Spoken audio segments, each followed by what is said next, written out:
3 hacks for better student note-taking. In an ideal world, students would never need to take notes. They'd just simply listen to a lecture and remember everything that the teacher poured into their heads. But we don't live in an ideal world, so students need some mechanism to recall the information that they learn in class. And that's where notebook strategies came from. They're a very important part of information retention. There are several strategies or hacks that teachers can use to improve the quality of student note-taking. The first is to get students to stop trying to multitask. The human brain is not wired to be able to do 2 things at one time. It's a common misconception in our modern culture that multitasking is a thing, a possible thing, and it makes you more productive. It does not. It's an actual urban legend that you're more productive and that you can even attempt to do multitasking. Your students can either listen to what you have to say or they can take notes, but they cannot do 2 things at one time. As soon as they start writing notes down, they quit listening to what you're teaching. Your note-taking strategy must make sure that you stop students from writing when you're talking.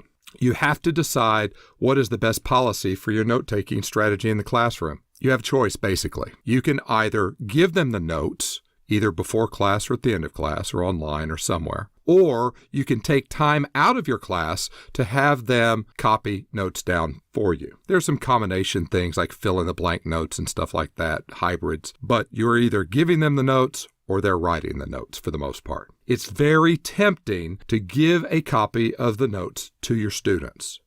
And a lot of teachers fall into this trap. They mistakenly believe that they are actually gaining time in the classroom by giving out the notes. They think they're saving time, and that way they can cover more material. And it seems a real reasonable approach to the problem, but it's not as effective.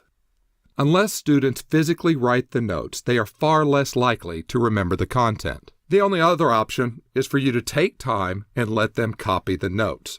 But that is so expensive in terms of the amount of time you have in class.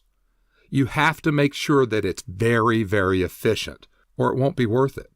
But the process of manually writing the notes means your students must review, reread, and rewrite the materials. That second review means they are going to remember your content better.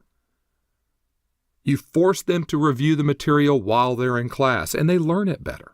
For students to be productive copying notes, you have to have a very clear idea of what you want to do. They have to be short, they have to be straightforward, simple hand drawings, and as few words as possible is the best way to go. A standard rule of thumb is to use 15 words or fewer per note. Use pictures and simple sketches whenever you can to convey the ideas that you're teaching.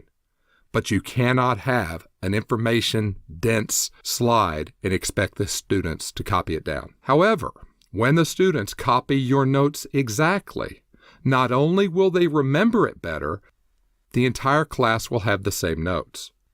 And this is really important because there's some really cool things you can do in the classroom when everyone has the exact same notes. I'll cover what you can do in the classroom with the same notes in my next video. We're going to teach you how to use a game called I'm Smarter Than You. It's incredibly effective for test preparation and just general content review. I want to thank you for watching today. This video was brought to you by The Primal Teacher, available on Amazon, at Barnes & Noble, and at the Apple Store. Get your copy today.